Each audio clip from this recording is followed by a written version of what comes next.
사무엘하 17장 15절부터 29절의 말씀을 보겠습니다.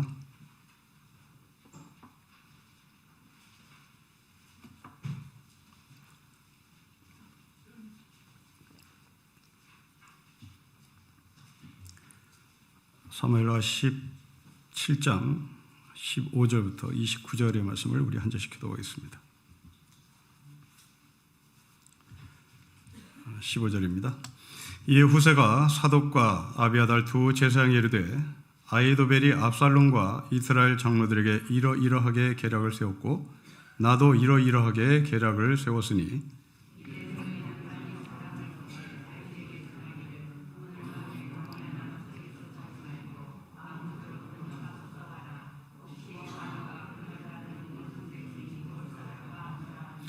그때 요나단과 아히마스가 사람이 볼까 두려워하여 감히 성에 들어가지 못하고 에노로엘가에 머물고 어떤 여종은 그들에게 나와서 말하고 그들은 가서 다윗 왕에게 알리더니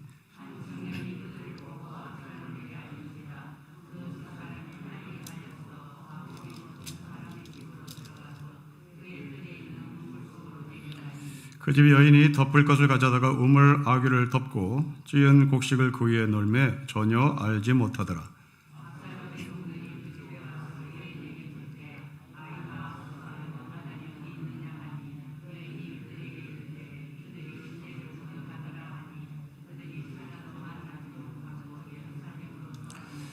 그들이 간 후에 두 사람이 우물에서 올라와서 다윗 왕에게 가서 다윗 왕에게 말하여 이르되 당신들은 일어나 빨리 물을 건너가소서 아히도벨이 당신들을 해하려고 이러이러하게 계략을 세웠나이다.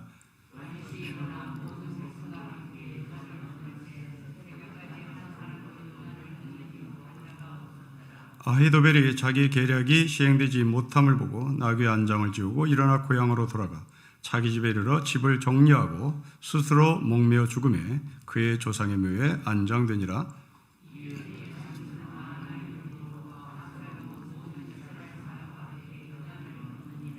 압살롬이 아마샤로 요압을 대신하여 군 지휘관으로 삼으니라. 아마샤는 이스라엘 사람 이드라 하는 자의 아들이라. 이드라가 나하스의 딸 아비갈과 동침하여 그를 낳았으며 아비갈은 요압의 어머니 수랴의 동생이더라. 다윗이 마하나임에 이르렀을 때에 암몬 족속에게 속한 랍바 사람 나하스의 아들 소바와 로데발 사람 암미의 아들 마길과 로글림의 길랏 사람 바스실레가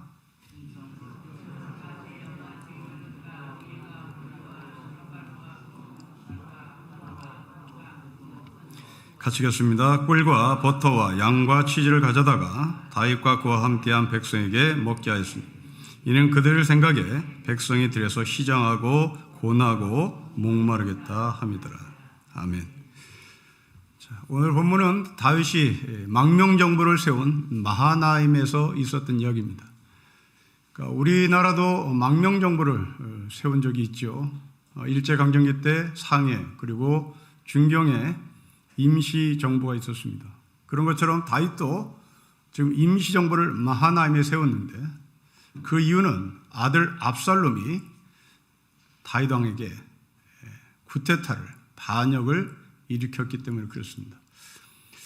아마도 우리나라 역사에 아들이 아버지에게 칼을 겨누르고 정권을 빼앗으려고 했던 사람이 있었던가 제 역사의 상식은 없는 것 같습니다. 왕자의 난이 있었어도 아들이 아버지에게 칼을 겨누르고 왕권을 빼앗겠다는 그런 일들을 저지른 역사는 없던 것 같습니다. 물론 삼촌이 조카의 칼을 들이대고 왕을 빼앗은 세조도 있었습니다만은 우리나라는 아버지와 아들의 관계는 굉장히 엄격하고 또한 질서를 제대로 잡고 있기 때문에 아들이 아버지에게 반역하는 일은 없습니다.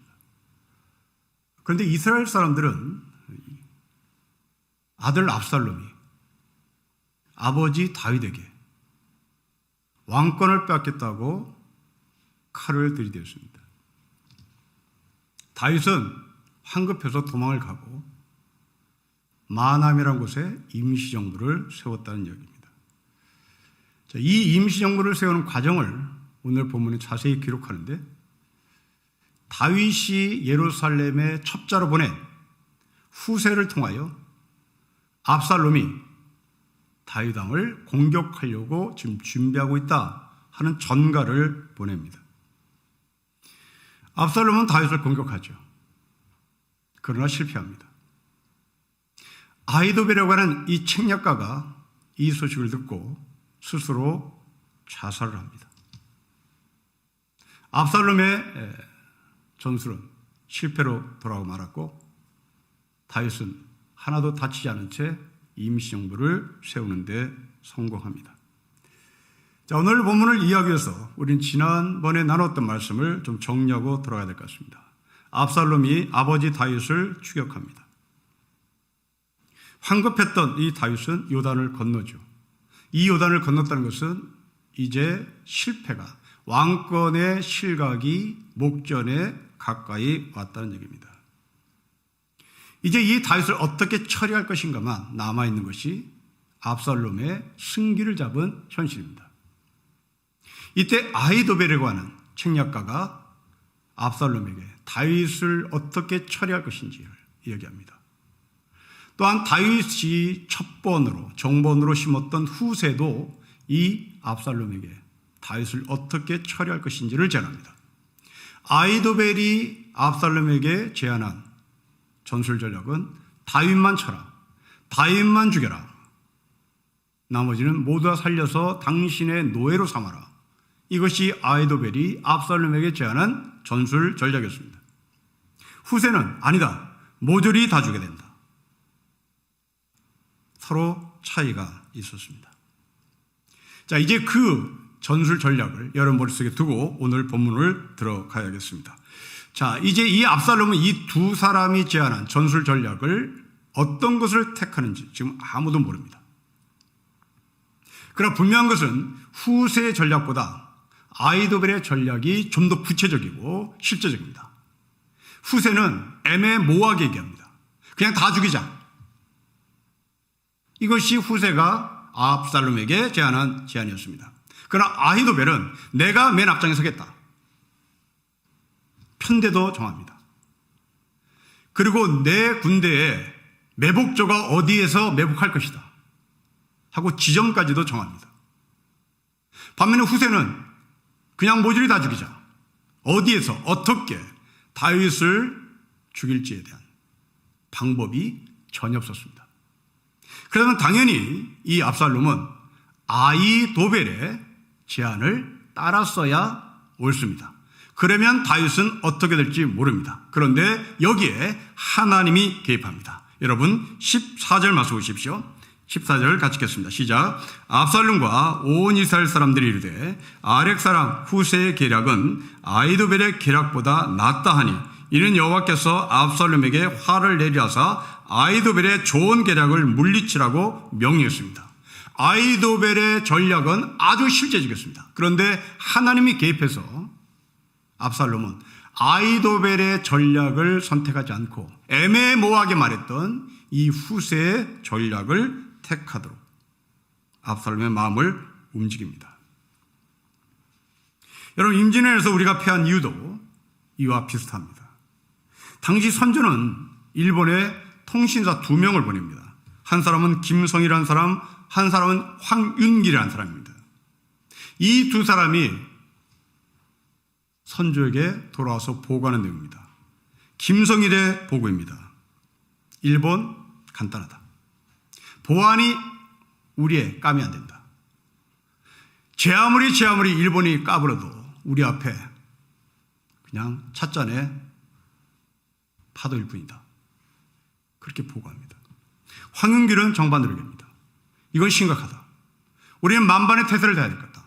일본이 우리를 공격할 수 있는 모든 능력은 다 갖춘 것 같다. 우리가 만반의 태세를 갖추지 않으면 굉장히 곤란한 지경에 처할 것이다라고 보고합니다. 선조는 이 둘 중에 김성일의 보고를 채택합니다. 급기야 임진왜란은 터집니다.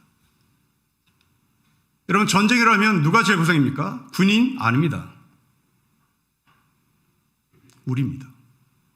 일반 시민입니다. 군인은 자기네들이 들고 있는 무기로 자기를 방어할 수 있습니다. 그러나 일반 시민은 방어할 길이 없어요. 그냥 당하는 겁니다. 이게 전쟁입니다. 여러분, 전쟁은 시작도 힘들고 끝도 힘들지만 더 힘든 것은 전쟁이 끝난 후의 후유증입니다. 그 트라우마는, 그 상처는 정말 오래 갑니다. 6.25 전쟁을 겪으신 어른 여러분, 여러분들이 6.25 전쟁의 기억을 떠올려 보십시오. 지금도 트라우마입니다. 배고픔의 트라우마, 추위의 트라우마, 공포의 트라우마, 이것들이 우리를 지금도 지배합니다. 김성일의 이 잘못된 보고가 선조를 망하게 했고 결국 이 나라를 도탄에 빠뜨리게 합니다. 여러분, 한 지도자의 잘못된 선택은 이렇게 큰 아픔을 가져오죠. 이런 현상은 지난 2년 코로나 바이러스의 현실에서 우리는 톡톡히 목격했습니다. 마스크를 쓸 것인가 말 것인가, 마스크를 써야 되는가 안 써야 되는가. 미국의 지도자는 마스크를 쓸 필요 없다고 얘기했습니다.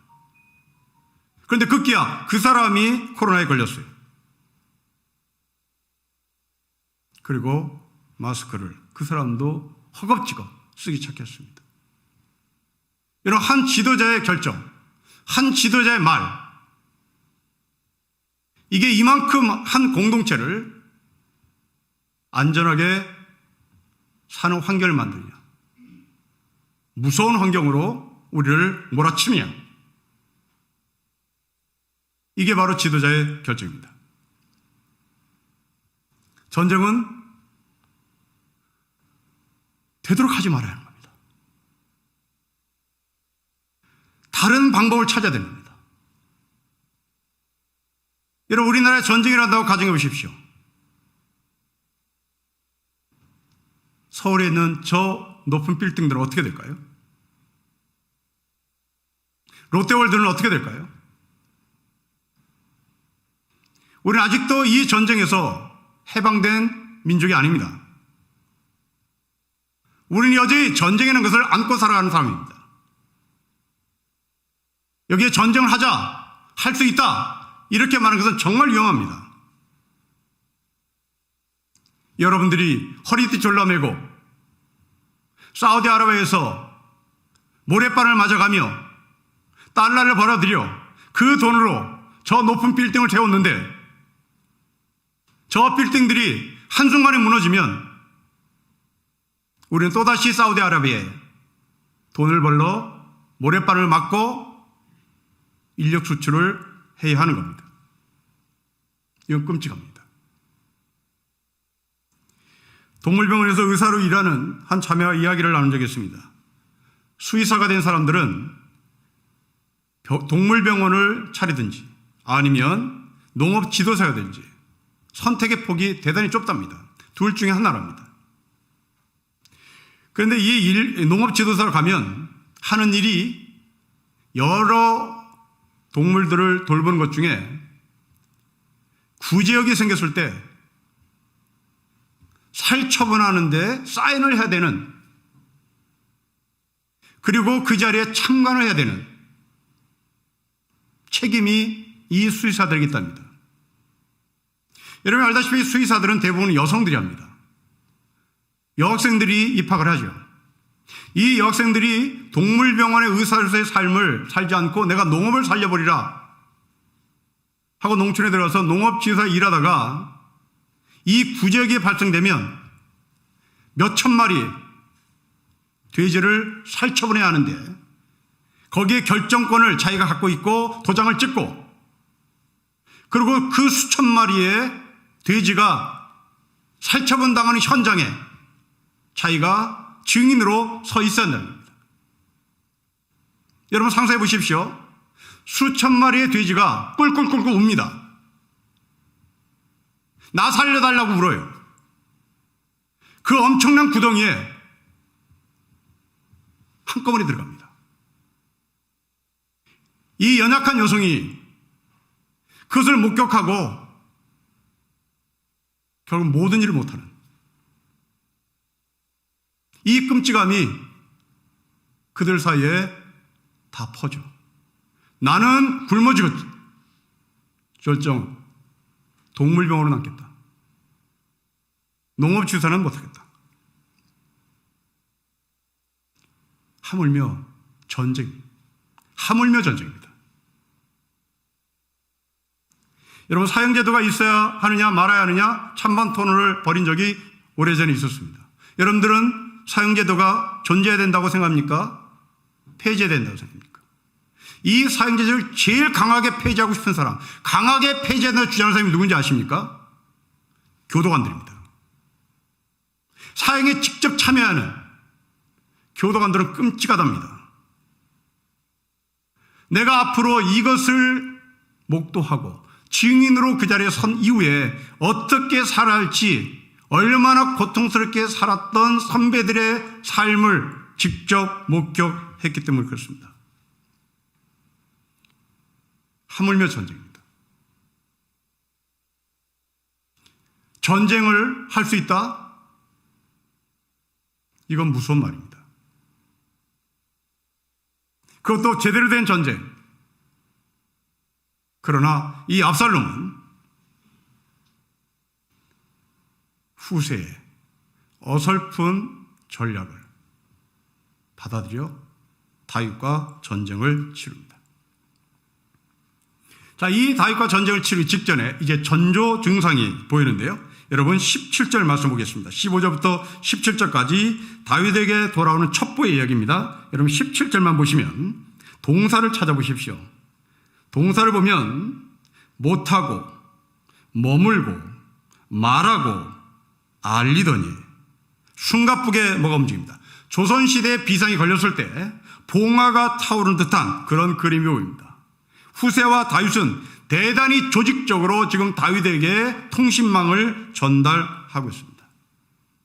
자, 이렇게 급하게 돌아가는 사이에 다윗에게 안전하게 정보가 들어갈 수 있도록 돕는 한 사람이 우리의 눈길을 끕니다. 여러분 19절 말씀 보십시오. 우리 같이 읽겠습니다. 시작. 그 집 여인이 덮을 것을 가져다가 우물 아귀를 덮고 찌은 곡식을 그 위에 널매 전혀 알지 못했습니다. 한 여인이 이 첩보원들을 숨겨줬습니다. 이 집을 습격한 압살롬의 군인들은 그 집을 다 뒤졌습니다. 그러나 찾지를 못했습니다.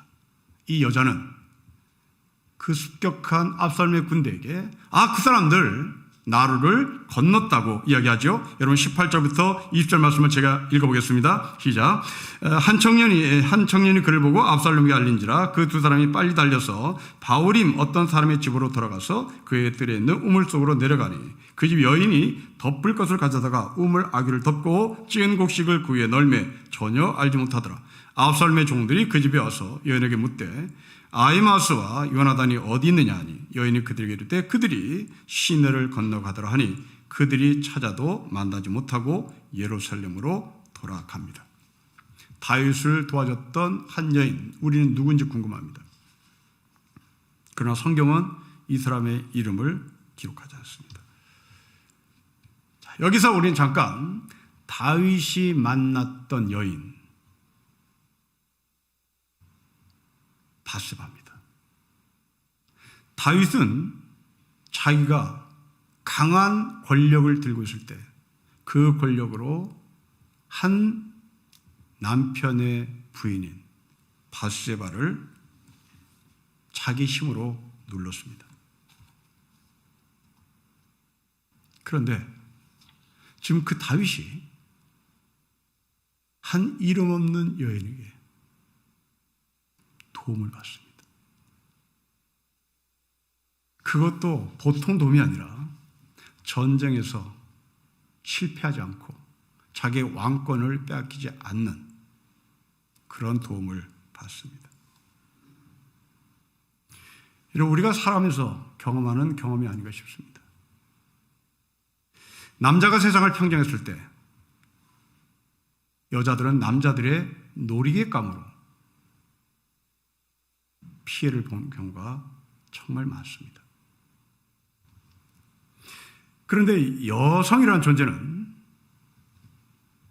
남자가 곤경에 처했을 때 그 남자들을 살리는 경우가 정말 많습니다. 남자는 힘이 있으면 여자를 밟는데 여자는 남자가 곤경에 쳤을 때 그 남자를 버리질 않습니다. 이건 여러분의 가정에서도 마찬가지입니다. 남편이 힘이 있을 때는 아내를 정말 무시하는데 그 무시받았던 부인이 남편을 거두는 경우가 정말 많습니다. 남편이 힘이 없고 뒷방 노인네의 위치에 서 있을 때 부인은 결코 그 사람을 버리지 않습니다. 이건 여성의 본능인 것 같습니다.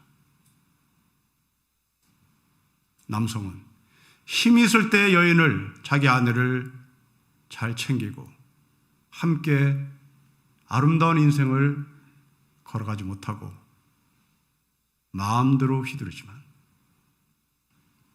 여인은 정반대입니다. 다윗은 힘이 있을 때 여인을 짓밟았습니다. 힘이 빠진 이 다윗에게 이름 모를 여인이 도와줍니다. 우리는 이 첩본들을 바라보면 결국 라합이라는 여자도 같이 오버랩해서 생각이 납니다. 여리고성에 들어간 이스라엘 사람, 그들을 라합이라는 여자가 숨겨줬습니다. 오늘도 다윗을 이름 없는 여자가 숨겨줬습니다. 그런데 차이점이 있습니다. 라합은 그 여리고성에 들어온 이스라엘의 첩본들에게 너 나 뭐 해줄래? 하고 거래를 합니다. 내가 당신들을 살려주면 당신들은 나와 내 가족을 위하여 어떤 일을 해줄래라고 제안합니다. 그런데 오늘 나오는 이 여인은 그런 제안도 하지 않습니다. 그냥 무조건 도와줍니다. 왜 그랬을까? 성경은 거기에 대한 이유를 살짝 우리에게 보여줍니다. 여러분 21절 말씀 보십시오. 우리 21절을 같이 읽겠습니다. 시작. 그들이 간 후에 두 사람이 우물에서 올라와서 다윗 왕에게 가서 다윗 왕에게 말하여 이르되 당신들이나 빨리 물을 건너가소서 아히도벨이 당신들을 해하려고 이러이러하게 계략을 세웠다고 얘기합니다. 급합니다. 지금 급합니다. 어떤 여유가 없습니다. 그래서 우리 가족을 위하여 무엇을 해줄래? 라고 말할 시간조차도 없었습니다. 그 사이 압살롬은 다윗을 공격하죠. 그러나 그 공격 전술 전략은 아히도벨의 전략을 따르지 않았습니다. 그렇다고 후세의 전략도 따르지 않았습니다. 자기 마음대로 했습니다. 자기 마음대로 갈팡질팡하며 좌충우돌한 다윗을 잡겠다고 압살롬은 뛰어들었습니다. 여러분, 압살롬은 이 위기 상황에서 하나님의 음성을 듣고 싶은 마음도 없었고 참모들의 이야기도 듣고 싶은 마음이 없었습니다. 자기 스스로 판단했고 자기 스스로 결정했습니다. 아니, 비선이 있었을지도 모릅니다. 여러분, 지금 이것은 개인의 문제가 아니라 자기가 왕권을 잡느냐의 문제입니다. 이것은 공적인 자리입니다. 이 공적인 자리에서 참모인 아히도벨이 제안했습니다. 후세도 제안했습니다. 그냥 후세의 제안을 받아들인 것 같은데 이 압살롬이 다윗을 공격하는 모습을 보면 후세의 제안을 말로만 받았지 자기 마음대로 했음을 우리는 알 수 있습니다. 이것은 공적인 지도자의 자격에서 탈락입니다. 여러분, 조선 말기에 명성황후라고 불리는 민비라는 여인이 있습니다. 궁에 무당을 불러들였습니다. 그리고 그 무당에게 진령군이라고 하는 군내 칭호를 줬습니다. 여러분, 이 군이라고 해서 얼마나 무게가 있는 말이냐면, 여러분, 요즘 TV에서 이방원의 드라마를 하는데 그 이방원이 세자일 때 군이라는 칭호를 받습니다. 방어나 반어하지 않습니다. 군이라는 칭호를 받습니다. 그 이방원의 형제들 모두가 다 군이라는 칭호를 받듯이 이 무당이 진령군이라는 칭호를 받았다는 것은 세자의 반열에 올라갔다는 얘기입니다. 근데 이 여자가 무당이었는데요. 이 사람의 본명이 박창열입니다. 여러분 남자 이름 같잖아요. 이 남자 이름 같은 박창열한 여자가 충주에서 도망간 민비를 만납니다. 그럼 민비에게 8월 1일 날 당신은 다시 경복궁으로 돌아간다. 그렇게 점괘를 내립니다. 근데 실제 그 사람 말 그대로 8월 1일 날 이 민비가 환궁을 해요. 그런데 더 기가 막힌 것은 이 충주에서 민비를 만날 때 이 박창렬이라는 무당이 자기는 이시성을 가진 여자라고 얘기합니다. 그러니까 모든 게 다 애매했던 여자예요. 모든 게 다 거짓말인 거예요. 이시성을 가진 여자라고 말했던, 그래서 민비에게 적발했던 이 여자가 나중에 알고 보니 본명이 박창렬입니다. 근데 민비가 이 여자에게 껌뻑 넘어갑니다. 그 뒤로부터 언니라고 따라다닙니다. 민비가요. 민비가 진령군이라고 칭호를 내리면서 언니라고 따라다닙니다. 이 여자는, 이 무당은 날마다 왕실을 해서 구판과 제사를 벌입니다. 이제 이 군이라는 칭호를 받은 신분 상승한 이 여자는 양반을 벼슬에 임명하는 데 개입합니다. 마음대로 권력을 휘둘러요. 훗날 순종이 된 사람이 세자 때 대단히 허약한 몸을 갖고 있었습니다. 근데 이 세자의 병을 고친다고 구판을 벌였습니다. 그 구판은 천지가 진동할 정도의 구판이었습니다. 금강산, 여러분 12,000봉이라는 걸 우리가 알고 있죠? 금강산 12,000봉에 쌀 한 섬, 각각의 봉마다 쌀 한 섬, 돈 1,000냥, 무명 한 필씩을 그 봉마다 12,000봉마다 얹어야 산다고 주장했습니다. 민비는 그대로 해요. 12,000봉에 봉우리마다 쌀 한 섬씩 올려놓습니다. 무명 한 필씩을 올려놔요.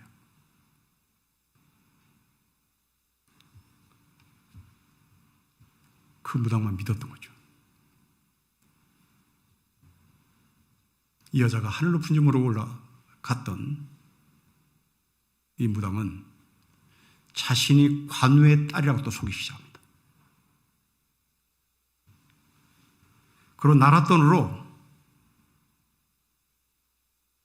인왕산 저 옆에 관우 사당을 만들어요. 거기를 본거지로 떼돈을 법니다.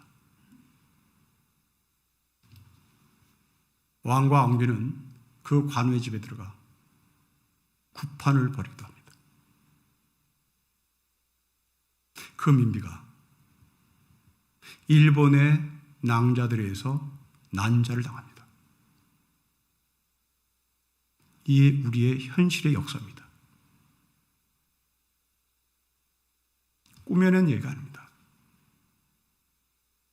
글로 남겨져 내려오는 실제의 이야기입니다. 지금 이 압살롬은 공적인 전쟁에 돌입한, 그리고 아버지와 싸우는 그 자리에서 참모들의 이야기도 듣지 않고 누구의 이야기도 듣지 않고 자기의 마음대로 전쟁을 치릅니다. 결국 아이도벨이 이 소식을 듣고 죽지요. 여러분 23절 보십니다. 우리 23절을 같이 읽겠습니다. 시작. 아이도벨이 자기 계략이 시행되지 못함을 보고 나귀의 안장을 지우고 일어나 고향으로 돌아와 자기 집에 이르러 집을 정리하고 스스로 목매어 죽음에 그의 조상의 묘에 장하였습니다. 알리고 싶지 않은 문서가 있었겠죠. 휴대전화 다 지웠을 것입니다. 모든 문서 정리하고 휴대전화에 있는 비밀, 카톡 다 지우고 이제 이 사람은 죽습니다.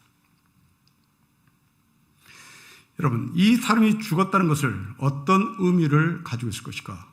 압살롬의 관점에서 보면 압살롬은 이미 전쟁에서 패했다고 하는 의미를 던지고 있습니다. 아히도벨은 야전 사령관의 최고의 자리의 사람이기 때문에 그럴 겁니다. 근데 그 야전 사령관의 자리가 사라졌습니다. 그 사람이 죽었습니다. 결국 압살롬은 전쟁에서 패할 것이라는 예측을 성경은 우리에게 던진 겁니다. 두 번째입니다. 여러분, 아히도벨의 관점에서 보면 이 변절자, 다윗의 최측근이었던 아히도벨, 이 사람은 변절한 이후에 최후의 비극을 맞습니다. 왜 아히도벨이 변절합니까? 우리는 충분히 이해합니다. 밧세바가 자기의 손녀였습니다. 밧세바가 자기의 손녀였는데 그 손녀가 다윗에게 집 밟혔으니 화가 날만 했을 것입니다. 이런 아히도벨을 다윗은 헤어졌습니다. 근데 이 아히도벨은 굉장히 유능한 사람이었음을 성경은 기록합니다. 여러분 16장 23절을 다시 한번 보십시오. 16장 23절입니다. 그때 아히도벨이 베푸는 계략은 사람이 하나님께 물어서 받은 말씀과 같은 것이라. 아히도벨의 모든 계략은 다윗에게나 압살롬이나 그와 같이 여기셨더라. 압살롬도 다윗도 아히도벨은 얼마나 계략이 출중한 사람인지 하나님의 말씀을 받는 사람처럼 여겼다. 굉장히 유능한 사람이란 말입니다. 그런데 이 유능했던 아히도벨이 죽었다는 것은 결국 다윗의 입장에서나 그리고 압살롬 입장에서 큰 손해일 수밖에 없습니다. 이런 사람이, 이런 아히도벨이 압살롬에게 제안합니다. 다윗이 남겨놓던 후궁들, 다윗이 예루살렘에 남겼던 후궁들을 모조리 당신이 백주 대낮에 옥상에다 텐트 쳐놓고 마음대로 추행해라. 마음대로 갖고 놀라고 얘기합니다. 압살롬은 그 제안을 받아들여요. 그리고 그 예루살렘 왕궁에 텐트를 쳐놓고 다윗의 후궁들을 족보로 따자면 압살롬의 어머니들입니다. 그 압살롬의 어머니들을 만신창에다 농락합니다. 이걸 예루살렘 사람들이 다 보죠. 그리고 그 소리를 듣습니다. 아히도벨이 이런 제안을 했던 이유는 다시 밧세바로 건너가 보자면 자기 손녀가 그렇게 농락당한 것처럼 다윗의 후궁들을 그렇게 농락시켜야만 자기의 속이 풀릴 것 같은 감정에 치우친 결정이었던 것 같습니다. 이렇게 유명한 사람도 감정에 치우치면 큰 실수를 할 수 있다는 메시지를 우리에게 전달합니다. 여러분 주변에 이렇게 아히도벨과 같은 기도를 충분히 하는 사람이 있을지 모르겠습니다. 정말 그 사람의 말을 들으면 하나님의 말씀을 듣는 것처럼 나에게 큰 위로와 힘이 되는 그 사람이 있을지도 모르겠습니다. 저는 그 사람들을 부정하는 거 아닙니다. 여러분들은 그 사람을 분별할 수 있는 눈을 갖기를 바랍니다. 아히도벨이 감정에 치우쳐서 다윗의 후궁들을 예루살렘의 옥상에 텐트 쳐놓고 마음대로 유린하세요. 그런 사적인 감정을 하나님의 마음이라고 전달할 수도 있습니다. 아히도벨은 그렇게 전달했습니다. 압살롬은 그것을 받아들였습니다. 기도하는 권사, 기도하는 목사, 여러분들은 기도하는 권사라는 이름에 넙죽 엎드려서는 안 됩니다. 기도하는 목사, 넙죽 엎드려서는 안 됩니다. 그 사람이 말하는 그 말 속에 사감이 있는지, 아이들 같은 사적인 감정이 포함돼 이것이 하나님의 말씀이라고 말하는지 분별해야 되는 겁니다. 그 분별을 어떻게 해야 되나요? 저는 잘 모르겠습니다. 그러나 분별해야 합니다. 경험입니다. 분별할 수 있는 경험입니다. 하나님의 말씀을 가지고 함께 많이 이야기해보면 미천 드러납니다. 이 말씀을 어떻게 받아들이는지 서로 이야기하면 그 사람의 미천은 드러납니다. 이것이 사적인 감정으로 해석하는지, 이것을 하나님의 마음으로 해석하는지, 그것은 대화를 해보면 합니다. 승기를 잡은 다윗은 마함이라는 곳에 망명정부를 세웁니다. 이때 압살롬은 아마시라는 사람을 자신의 최측근으로 아이도벨의 위치에 앉힙니다. 그런데 안타깝게도 이 두 사람은 서로 이종 사촌간이라고 성경은 증언합니다. 그것이 여러분 25절 말씀입니다. 여러분 25절은 복잡한 이야기 같습니다만 이것은 이종 사촌간이다 라는 메시지를 전달하는 겁니다. 자, 다윗과 압살롬은 아버지와 아들의 관계입니다. 그리고 지금 각각의 사령관의 위치에 있는 사람들은 이종 사촌간입니다. 여러분 이런 구도를 만든 사람은 누굽니까? 다윗이 아니라 압살롬입니다. 압살롬은 친족끼리 싸움을 붙이는 사람입니다. 여러분 우리 역사는 이런 그림이 낯설지가 않습니다. 친족끼리 싸움을 붙이는 사람들. 바로 남북한의 유교 전쟁에 그라 있습니다. 유교 전쟁은 친족 간의 싸움이었습니다. 태극기 휘날리며라는 영화를 보십시오. 저쪽에 인민군이 동생입니다. 그리고 남쪽에서 인민군과 대항해서 싸우는 사람이 형입니다. 이렇게 형제간에 이간질을 지켜 서로 죽이고 죽는 일들이 우리나라 역사에 있습니다. 거듭 말씀드리지만 전쟁은 정말 해서는 안 되는 겁니다. 팍스 로마나를 부러워해서는 안 됩니다. 성경은 절대로 전쟁을 통하여 이루어지는 평화를 한 번도 말해본 적이 없습니다. 성경이 말하는 평화는 모두가 함께 사는 샬롬의 평화입니다. 팍스의 평화가 아니라 샬롬의 평화라는 사실을 여러분들은 꼭 기억하셔야 됩니다. 가정에서도 이런 일이 있습니다. 형제끼리 반목질시하도록 뒤에서 조종하는 아버지, 뒤에서 조종하는 어머니가 있습니다. 이게 바로 압살롬의 영성입니다. 여러분 명절만 되면 형제끼리 싸우는 이유, 아마도 그 뒤에 어머니가 있을지 모릅니다. 아마도 그 뒤에 아버지가 있을지 모릅니다.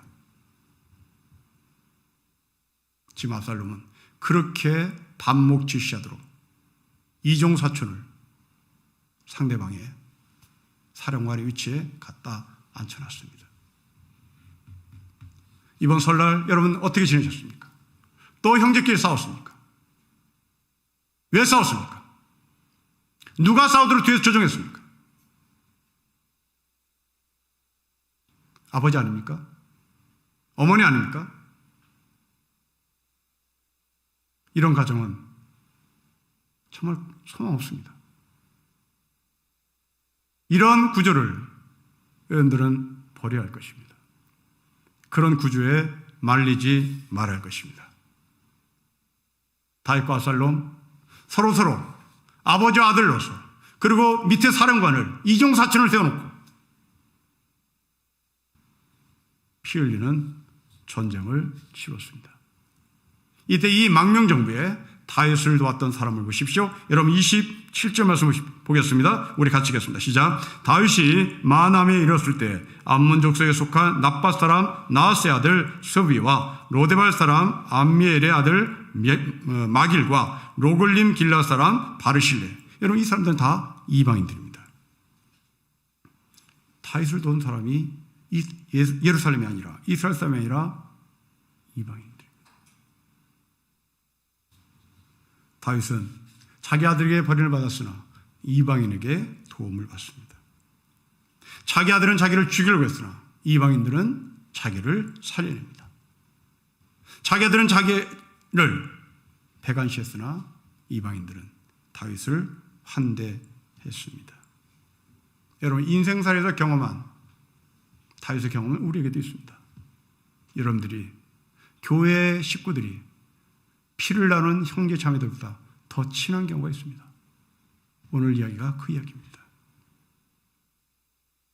교회를 따르지 못하는 이 교회의 사랑이 얼마나 위대한지를 고백하는 사람, 바로 그들은 일가 친척보다 피를 나눈 형제들보다 더 가깝다는 것을 경험했기 때문에 그렇습니다. 자신이 아끼던 참모는 배신하는데 이방인들은 자신에게 충성하겠다 찾아왔습니다. 여러분, 참된 교회의 교회다움은 바로 저 밖의 사람이 신령교회는 교회답다라고 말할 때 우리는 진짜 교회인 것을 증명받는 셈인 것입니다. 자기들끼리 서로 치고받고 싸우는 교회가 한국에는 참 많습니다. 그것을 보고 저 밖의 사람들은 이것을 교회라고 말할 수 있을까? 여기에 하나님이 계신다는 것을 인정할 수 있을까? 그들은 인정하지 않을 겁니다. 그러나 정말 다윗과 같은 사람을 돕겠다고 나선 이방인들, 바로 그들이 우리 교회가 교회인 것을 스스로 증명해 줄 것입니다. 오늘 말씀을 정리하겠습니다.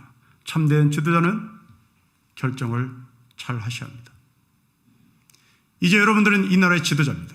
왜냐하면 여러분이 지도자를 뽑는 사람이기 때문에 그렇습니다. 때문에 여러분이 지도자입니다. 이것은 헌법 제1조 1항에 분명히 말합니다. 모든 권력은 국민입니다. 모든 권력은 국민으로부터 나옵니다. 바로 여러분들이 지도자입니다. 여러분들이 어떤 선택을 하느냐가 압살롬과 다윗의 관계에 휘몰아치는 광풍을 우리가 만나느냐, 평화스러운 사회를 가느냐 결정입니다. 사적인 감정 들여버리지 마십시오. 역사로 해석하십시오. 역사로 해석하십시오. 랄도 닐버라고 하는 신학자가 말했습니다. 도토리 키재기다. 한 지도를 뽑는 데는 도토리 키재기다. 다 거기서 거기다. 다 그놈이 그놈이다 이 말입니다. 그런데 그 도토리 키재기 중에 1mm라도 차이가 있을 것이다.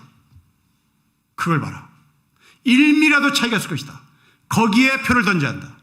이것이 라인로 니버가 미국 국민에게 설교했던 설교 내용입니다. 다 거기서 거기입니다. 다 거기서 거기인데 우리는 어쩔 수 없이 지도자를 세워야 하는 겁니다. 우리가 지도자입니다. 여러분들 수준입니다. 여러분들의 결정입니다. 다윗과 압살롬의 전쟁의 광풍으로 우리가 들어가느냐? 아니면 외국 무대에 나가 BTS처럼 K-팝처럼 한국 문화가 얼마나 위대한지를 알리는 도약의 계기를 삼느냐? 이것은 우리의 손에 달려 있습니다. 사적인 감정 버리시고 역사로 해석하시고 하나님의 마음으로 해석하십니다. 두 번째로, 이런 교회를 세상에 인정할 때, 이런 교회를 이방인이 도울 때 우리 신림교회는 참다운 교회다 하는 것을 그들로부터 증명받을 수 있게 될 것입니다. 여러분들은 교회입니다. 또한 여러분들은 지도자입니다. 여러분들은 어떤 교회로 이방 사람들에게 신뢰를 받는지를 다시 돌아보십시오. 그리고 설날에 서로 화해하고 화합하고 하나로 묶게 하는 아버지 어머니의 역량을 발휘해 주시길 바랍니다. 뒤에서 조종하고 형제와 자식들을 서로 이간질하는 그런 부모가 우리 신림교회 없기를 주의 이름으로 축복합니다. 기도하겠습니다. 하나님 아버지, 전쟁의 광풍 속에 정말 무지막지한 사람들이 죽고 스스로 자살해 나가고 이 끔찍함이 우리의 현대 역사 속에 없었으면 좋겠습니다.